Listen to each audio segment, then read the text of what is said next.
Hello, everyone. My name is Omnixius, and I am the writer of The Dragon Knight Prophecy and Heather the Necromancer, both of which you can read for free at royalroad.com. Now, this is going to be an appeal for Patreon and/or PayPal donations. And I'm making this appeal because I guess I've made a bad decision, one single bad decision, and then managed to follow it up with a little bad luck. But I want to discuss a little history about me, and it's going to explain where the stories have come from and why I'm writing. It'll give you a little bit of insight into my madness, into what I'm hoping to accomplish with this. Now, I am somebody who has, for a little bit in his life now, been, I don't want to say wealthy, but financially stable.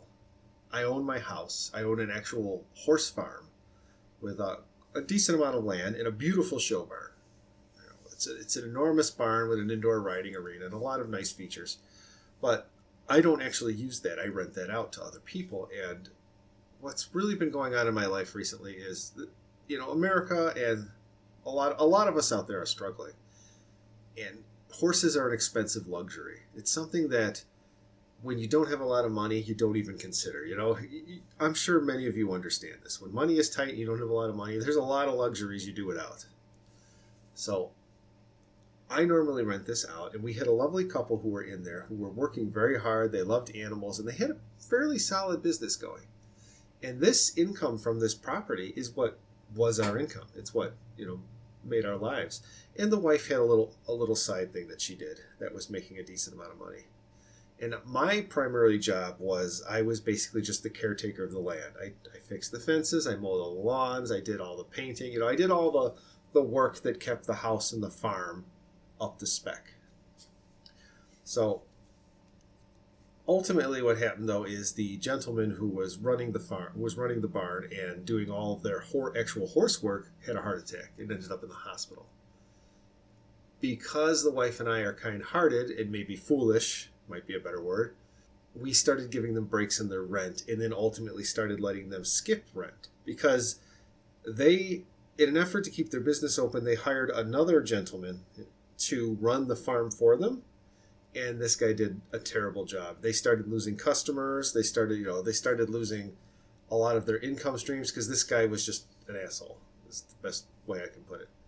And the wife, of course, was at the hospital a lot with wanting to be at the bedside of the husband, so she wasn't there to micromanage him, and he just ran their business into the ground, and they were stuck.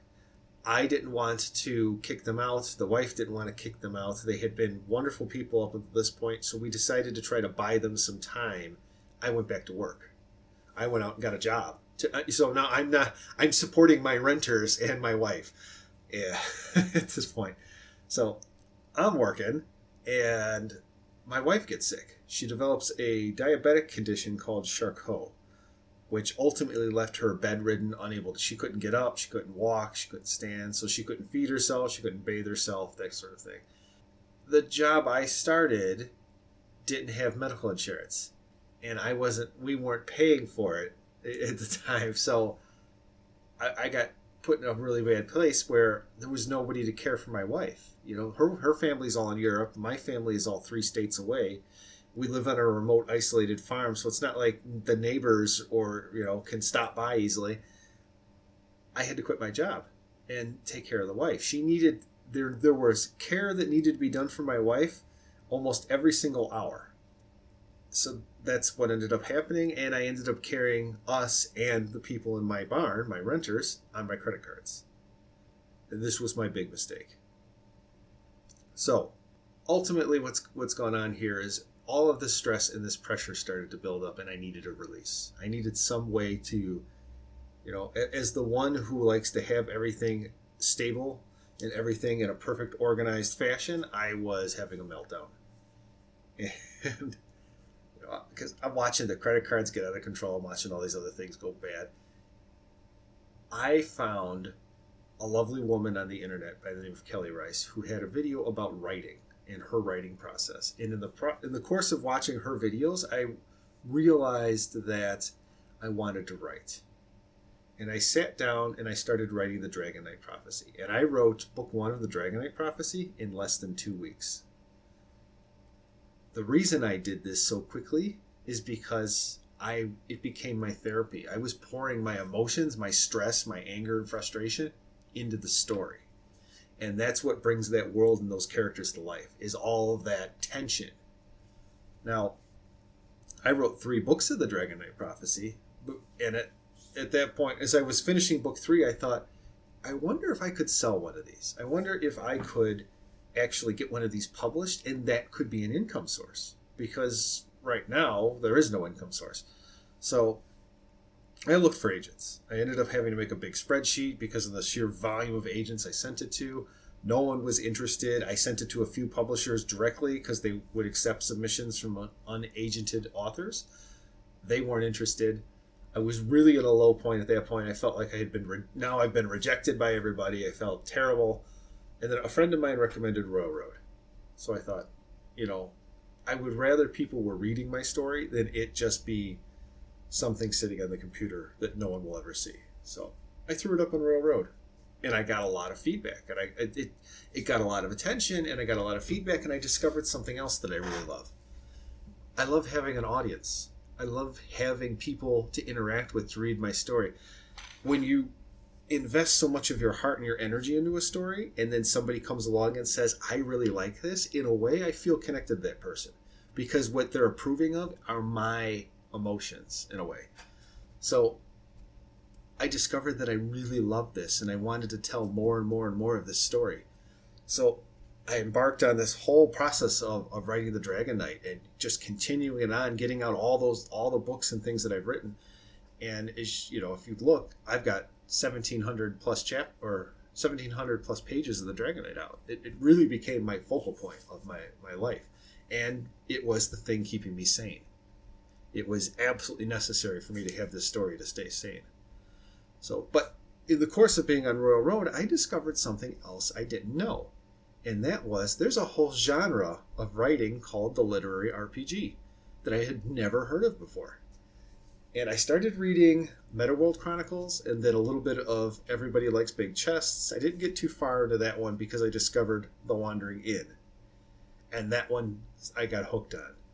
Now, The Wandering Inn's volume of material is massive, so I'm not going to say I've read The Wandering Inn. I'm still working my way through that. But reading through that made me want to try writing one of these stories. I thought, I'll just write a couple of chapters. We'll see how it goes. So I sat down and I wrote King Kevin the Dragon Slayer. And it was a disaster. It was a poor first attempt at a literary RPG, and I gave up. I set it aside. I wrote some more of the Dragon Knight, but I kept thinking in my head about a literary RPG story I could write. I came back and I gave it a second try, and I wrote 2 chapters of Heather the Necromancer. And I put those up online, and a couple of my friends read it, like at 15 minutes after I posted it up. I told them it was there. They went and read it. They were like, oh, these are really good. And I thought they were just being nice. They're my friends. Of course they're going to say they're good, right? I went to bed that night. I got up the next morning to discover that Heather was exploding. She had gotten more follows and more favorites and more ratings and more comments in a single day than the Dragon Knight usually gets in a month. And I didn't know how to respond to that. It was like, wait, people like this? I was kind of blown away by it, and I wasn't sure what I was going to do at that point. It's like, I wrote those 2 chapters, and I thought, well, maybe I'll write a chapter or so every couple of weeks, maybe 3 or 4 a month. This is just a little side thing I'm taking. And suddenly, it's the most popular thing I'm writing. So I wrote more chapters, and I threw them up, and each chapter got a bigger and bigger response. And I got to be honest with you, I was so blown away and so shocked by it, I didn't know what to do. I was overwhelmed by compared to the Dragon Knight, Heather was massively more successable. And then something else happened. Right around the second or third day that Heather was up, I got a Patreon. And then I got another one. And it's like, but the Dragon Knight, over the course of its nearly a year being up there, had only managed to accumulate about $30 in Patreons. Well, suddenly, Heather's getting these Patreons in, and almost, there's like a new Patreon almost every other day. And I thought, could this be it? Could this be the thing that stabilizes me? The thing that brings in an income? Maybe I need to really give Heather a good a good focus of attention on, because the Dragonite is the story I focus on. It is the story that is my soul. It's the thing I'm pouring all of my energy into. But where the Dragonite is kind of like that really involved, plotty, emotional movie that you sit down and you have an experience watching, Heather's more like a mobile game in your cell phone. She's fun and easy, easy to complete in a few minutes. It's not a desperately deeply involved story. So where all this is ultimately going is, because I'm not working, because I've run up my credit cards, I'm been pushed to a point in my life where I have to make a decision. I have been trying to find another job. And unfortunately for me, the people in my barn left months ago. They left just before July, about the middle of June. And I haven't found another renter yet. The barn has never been left unrented for more than 2 weeks. We usually have a list of people who are calling, asking if, the barn is available. That list is empty. We've exhausted it. We've had other people come out and look at it and ultimately decide they don't want it. I haven't been able to find a local job. Now, my job search is compounded by the fact that my wife needs round-the-clock care. I've gotten her to the point, because I've been doing her therapy, where if I get her up in the morning, I get her cleaned up and I get her dressed, and she's got a thing she has to wear now called a crow boot, that once she's up and on her feet, she can do basic things in herself. She can walk for short periods of time, so she can get to the kitchen and get herself something to eat. She can get to a phone. If she falls, she can't get back up on her own. She doesn't have the strength to get up off the floor. But as long as she can get up from a sitting position and she has a relatively high chair, she's fine. So I started looking for a job, something part-time, 8 hours, no more than 8 hours a day. Well, I live in an isolated farming community. Those jobs are hard to come by. They're really hard to come by. And I applied to be a bagger at the grocery store. I've applied for janitorial jobs. I've applied to work on other farms cleaning horse stalls. Just anything that will give me an income. I haven't been able to get any of them. In fact, I haven't even gotten an interview for any of these jobs. So I went to a temp agency, and the temp agency said, absolutely, we can put you in a job tomorrow. And I thought, oh, thank goodness. Phew. Thank goodness. Okay, what do you got? Well, it's 2 hours away, and it's 12-hour shifts, and it's mandatory overtime. And, my eyes started to twitch, and I was like, what 2 hours away? A 12-hour shift, I'll be gone for 16 hours a day. It's like, oh, well, it's only 4 days a week. It's like, okay, but what does mandatory overtime mean? She's like, well, most of the time they're going to need you to work 5 days a week. And then as it gets closer to the holidays, they might need you to bump up to 6. I'm thinking 6 days a week, 16-hour shifts. Okay, that's a lot of money. I'm sure that's a lot of money. But when do I do anything else? That means that my entire life is this job. I only come home to sleep so that I can come back to here. I'm talking to the lady, and I'm like, I can't. My wife can't be left home alone that long. She, God forbid she should fall. We canceled the cell phones. She can't carry a phone with her and call anybody. I canceled the cell phone. I canceled the homeowner's insurance. I canceled our TV. I canceled Netflix. I canceled Hulu. I canceled everything. Anything that I could live without has been canceled and gotten rid of to try to strip my expenses down. Where this is all going is, I've reached a point now where I'm going to have to take this job. I don't have a choice. I can't find a job here. I can't afford to stall any longer. And if the barn doesn't get rented, I'm screwed. And this is all, ultimately, I made a bad decision with the renters to start carrying them, and then, but really it's bad luck. Him having a heart attack, and then my wife developing Charcot, and then me not being, all of the various things, not being able to find renters, not being able to find another job. All of these things have added up to make one good disaster. Now, I'm not in any true danger because I own my house and I own my car. I'm not paying a mortgage. It's just the stupid credit cards that are killing me. And I've already applied for food stamps. I can't, unfortunately, apply for unemployment because I was technically a subcontractor on the job that I was on. I was working for a flooring installer. So where I'm at right now is, because Heather started to draw in Patreons, I desperately thought to myself, maybe I can turn my writing into the career that carries me forward. Maybe this is the outlet because this is perfect. I can stay home and write, and I'm here for the wife. I'm here if she falls. I'm here to still do the maintenance on the farm and to deal with renters if they come in. If I have to go back to work and work 16 hours a day, I'm not here to do any of that. We can't rent the farm while I'm working, because the wife can't get up and do any of it. I would have to pay somebody to do my jobs. It's all a complicated mess. But here's the thing. I'm selling everything I own on eBay and on Craigslist. And I'm making between $500 and $1,000 a month on average now selling stuff off. And it's been pretty consistent income. It's everything's moving a little dribs and drabs. Like I've got another $12 worth of stuff that's sold today already. But I'm going to fall short on my finances this month. In fact, as I sit here right now, I don't know how I'm going to pay my Discover card, and I don't know how I'm going to pay for my phone bill, which is the internet. So I'm just going to get right to it to keep this short. If I can push my Patreon up to just over $400 by November 2nd, then I don't have to take this job. I can stall for one more month. And then hopefully with that 400 and some more sales across that month from eBay and Craigslist, I can get into the next month. I can get through December. So basically what I'm trying to do here is I'm trying to stall for time so that I can find that renter or find a better job than the terrible one. Because if I have to take the terrible one, I have to stop writing. I don't know how I'm going to write and, write the Dragon Knight and write Heather with all of this financial pressure on top of me. I don't see how it's even possible. Because think about it this way too. When I come home, I have to do the wife chores, and then I have to get up early because before the job I have to get up early because she has to be cleaned, clothed, gotten up into her chair before I can even think about leaving the house and going somewhere.